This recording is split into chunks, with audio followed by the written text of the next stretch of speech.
We are Ole Miss Rebels. As Mississippi's flagship university, we dig deeper, see farther, work harder. We pioneered human organ transplants. We helped prove Einstein's theory of gravitational waves. We are conducting life-changing research that solves the problems of today. We are Ole Miss, transforming lives and the world. Welcome to the POMcast with Stephen Willis. Now we're going to do things a little different. We are going to provide an honest look at Ole Miss athletics for the fan, by the fan, and of the fan. That is what we do. Hell be to me. I'm just kidding. Tune in for some Ole Miss sports news. We're going to give it to you straight. Yeah, right now. The POMcast starts now. It happens now. Holy cow. Listen to me. It's starting. Well, it's going to start right about now. Good morning, good morning, good morning. Welcome to the POMcast on this beautiful Friday morning from the palatial Central Florida studios. I am your host on this magical mystery tour we call Ole Miss Fandom, Stephen Willis. Thank you very much for joining us today. Before we get started, I do want to tell you about this because you are running out of time. You've got about 5 days for this. I want to talk about the Vault Society.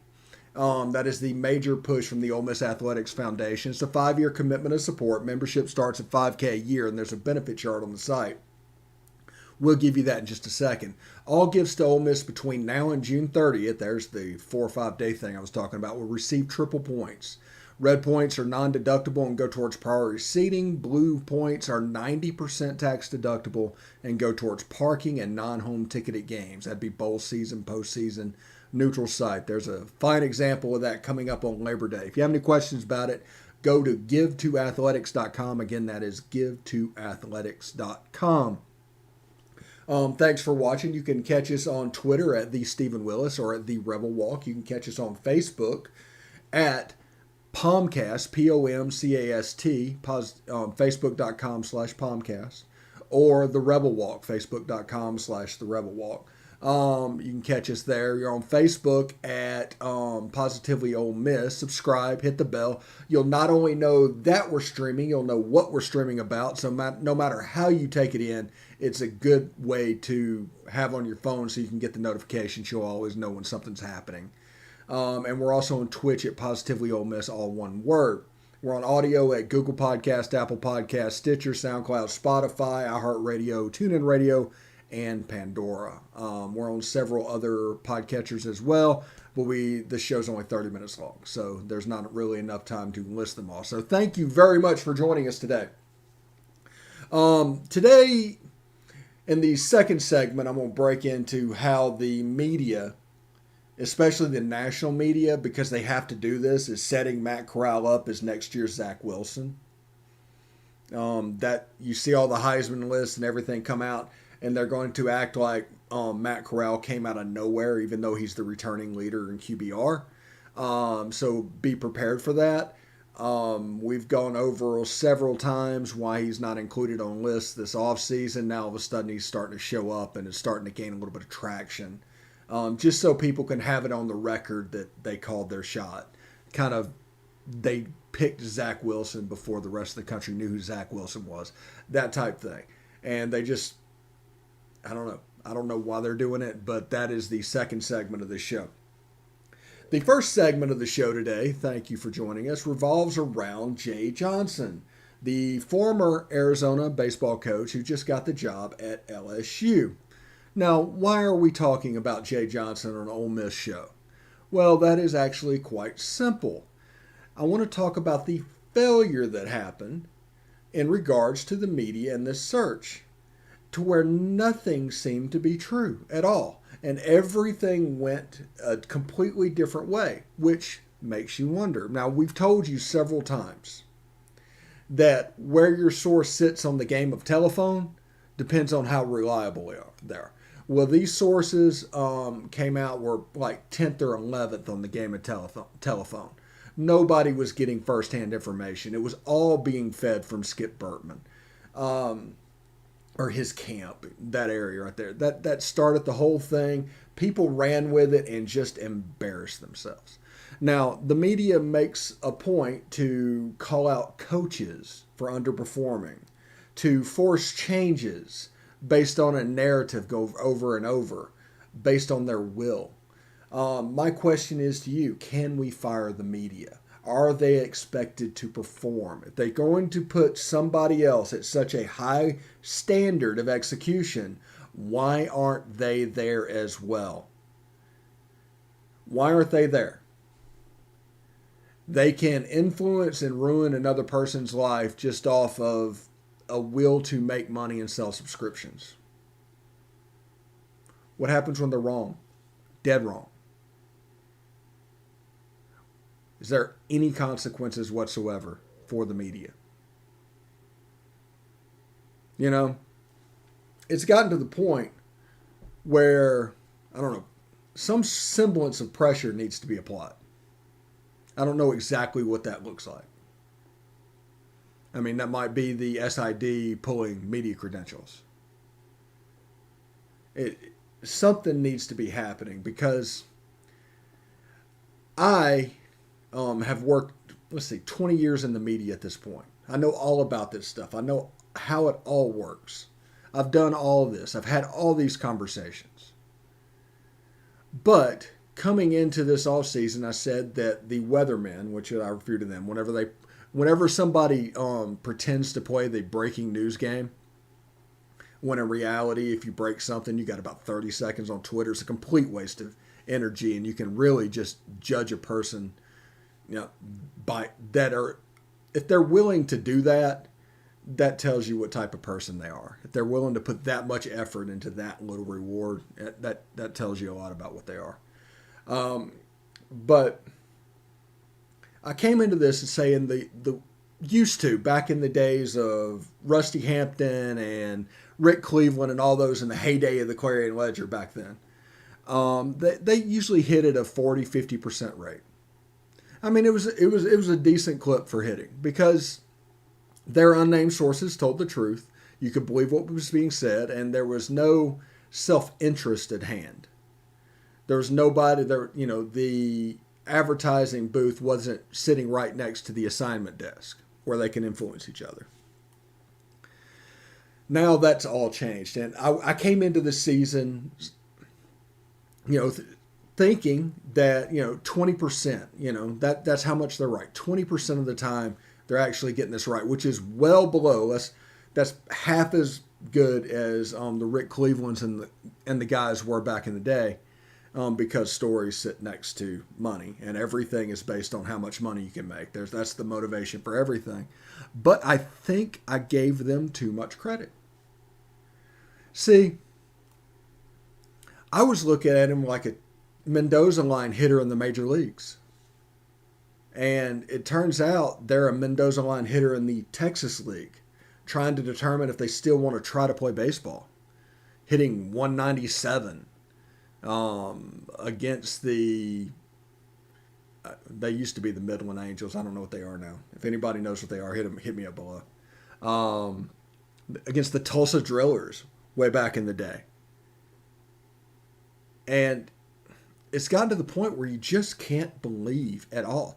They're going to try and use drama to sell subscriptions. That's how this works. That's the baseline. Whenever something is coming up to where they can use drama, they use drama. Now, whether they make up news, I don't know.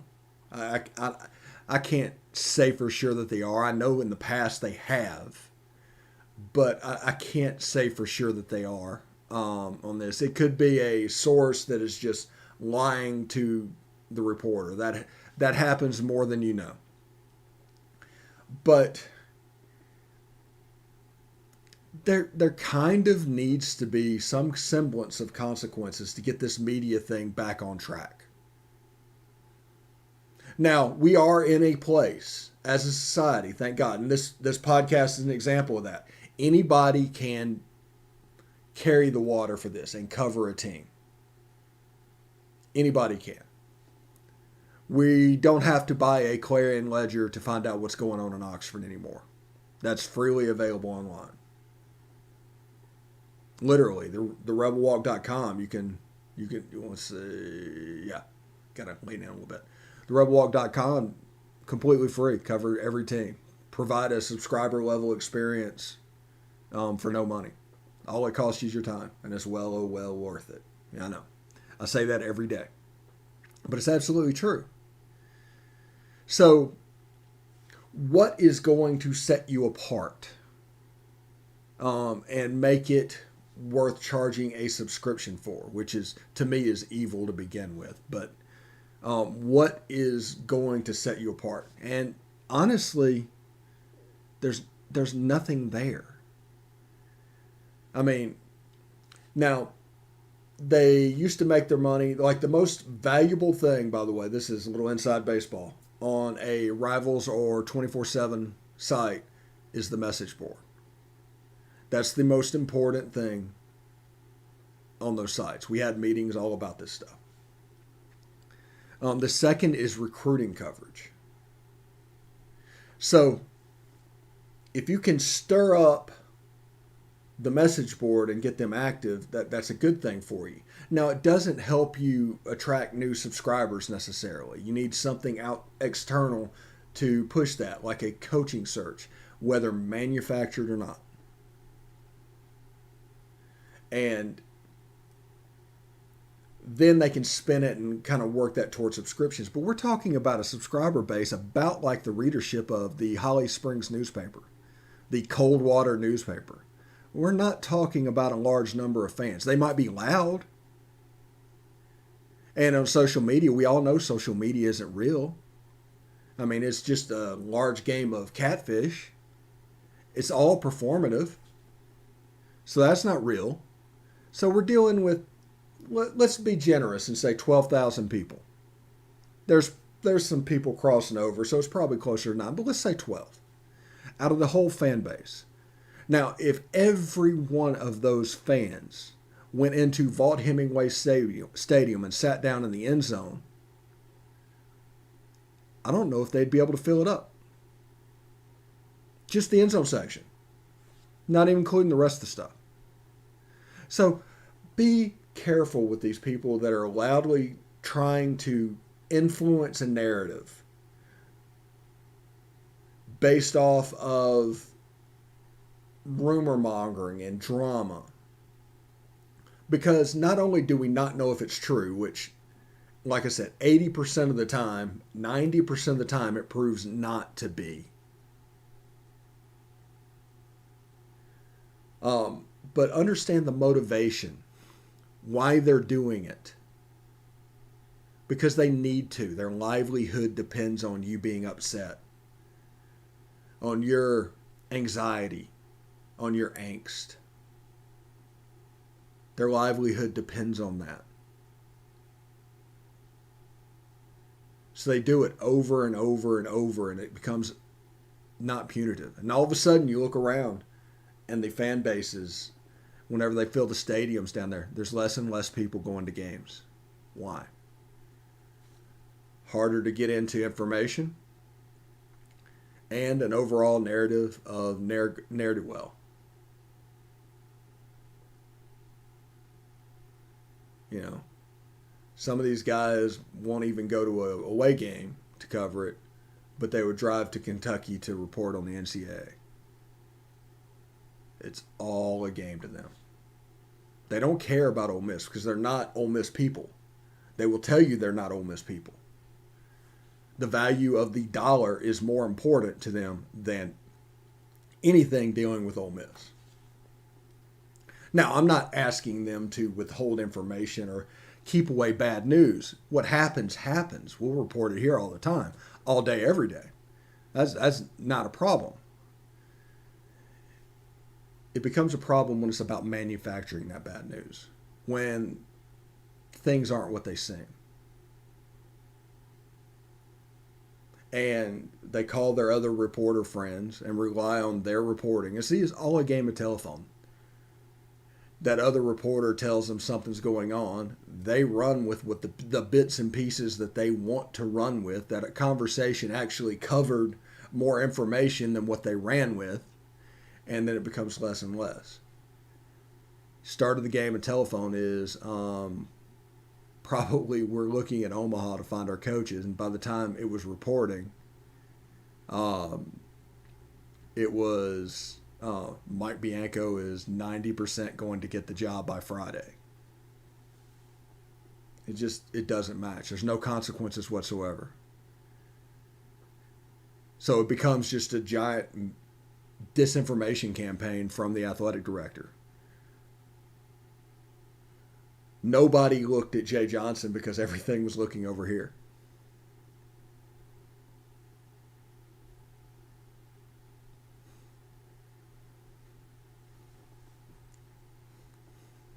So,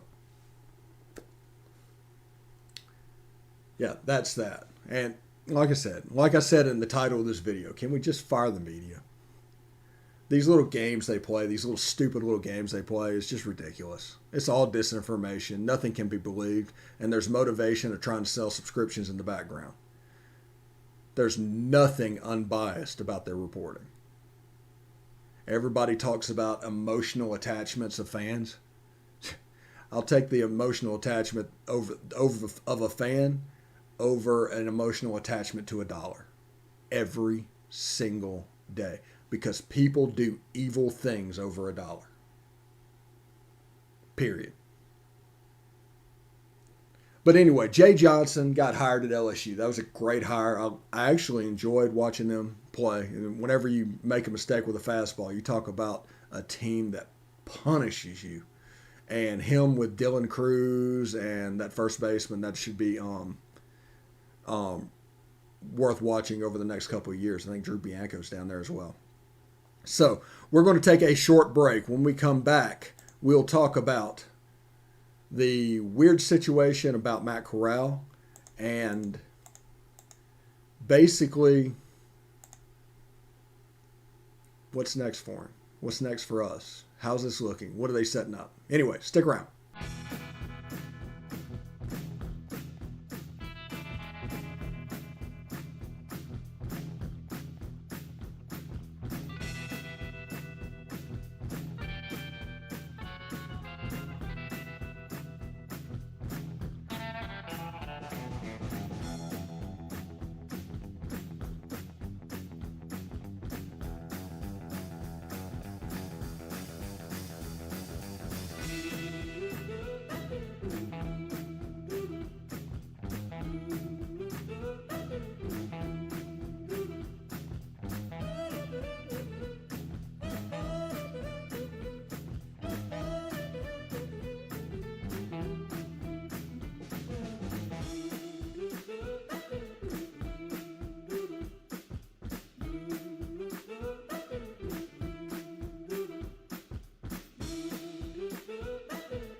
All right, welcome back to the POMcast. I'm your host, Stephen Willis. Thank you very much. I do want to tell you about the Rebel Walk. The Rebel Walk just does a fantastic job providing a subscriber level experience for no money. All it's going to cost is your time, and boy, oh boy, is it well worth it. Evelyn and her team have experts for every sport. It's probably the largest team working on Ole Miss sports today. I don't know the exact numbers, but I mean it's a bunch. So outside of the Manning Center, more people are concerned with Ole Miss sports than anywhere else. So if you have any questions about that, just go to check it out, therebelwalk.com. Again, that's therebelwalk.com.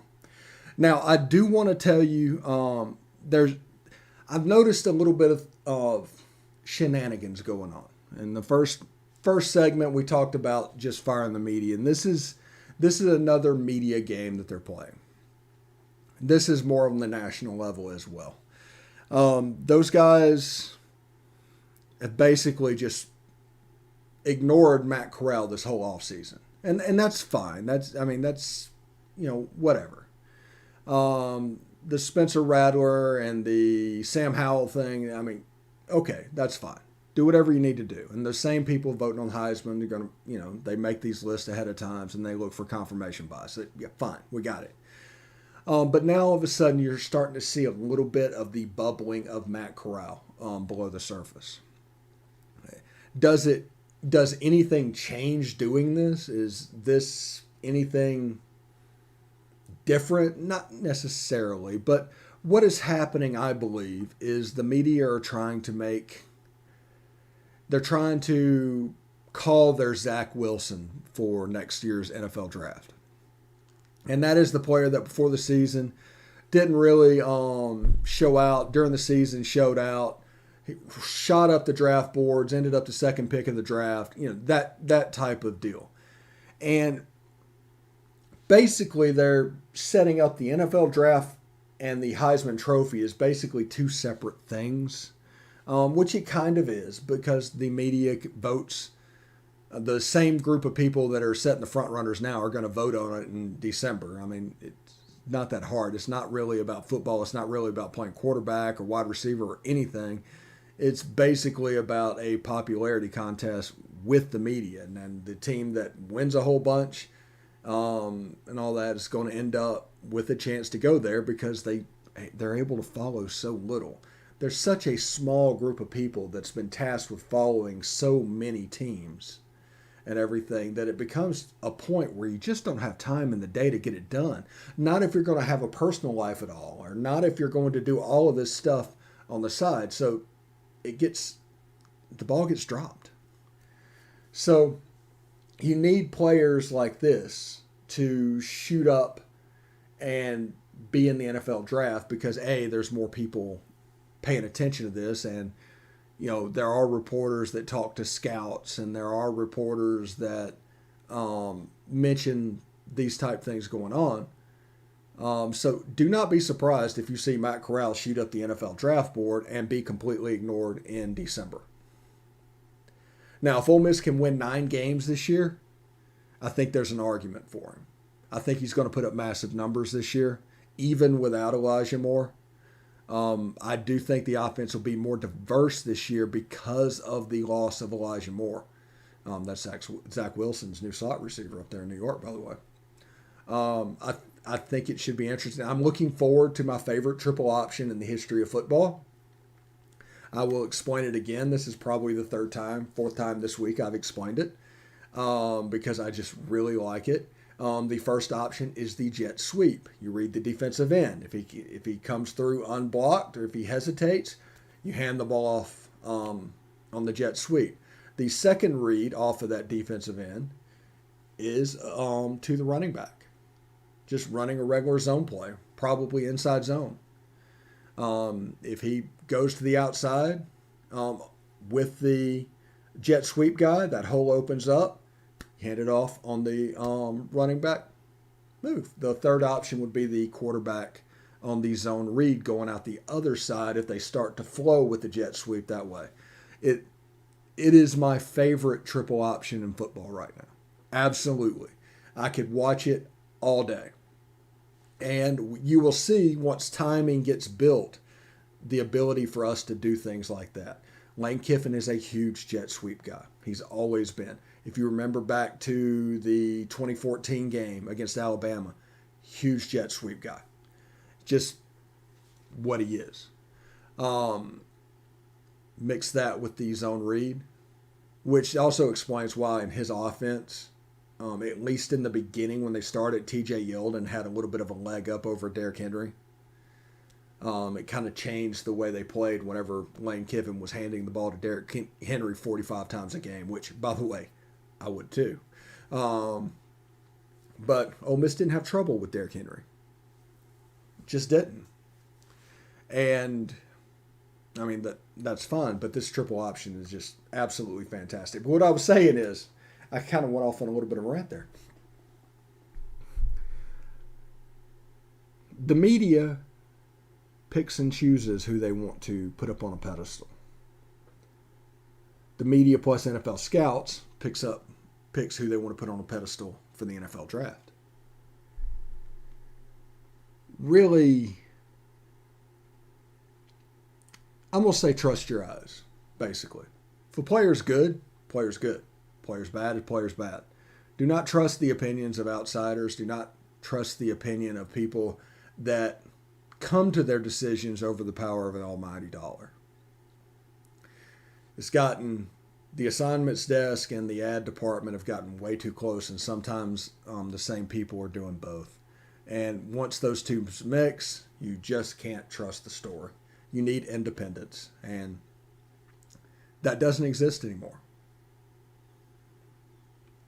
It's one of the reasons whenever we get going, and we're doing so slow with ad sales, intentionally, we want this to be something that'll just keep the lights on. No content influence is going to happen. You buying in with us will be basically based on my past history, whether or not you agree with me. And that's fine. There are going to be people that agree with me. There are going to be people that disagree with me. That's absolutely fine. But take this Friday over the weekend and just think about any story that comes out from the media. Any story. And like I said, 20 years of media, I've had all these conversations. But the fact that money is that close, realize who is in charge of the money and who's in charge of the content. And then understand that one influences the other. They are commingled at this point. So, if you are somebody that frightens easily, you are the target audience of that story. Not necessarily the truth, not necessarily facts. Those things are useless in today's media environment. Unfortunately, that's just the way it is. There's not going to be any Edward R. Murrow coming through that door.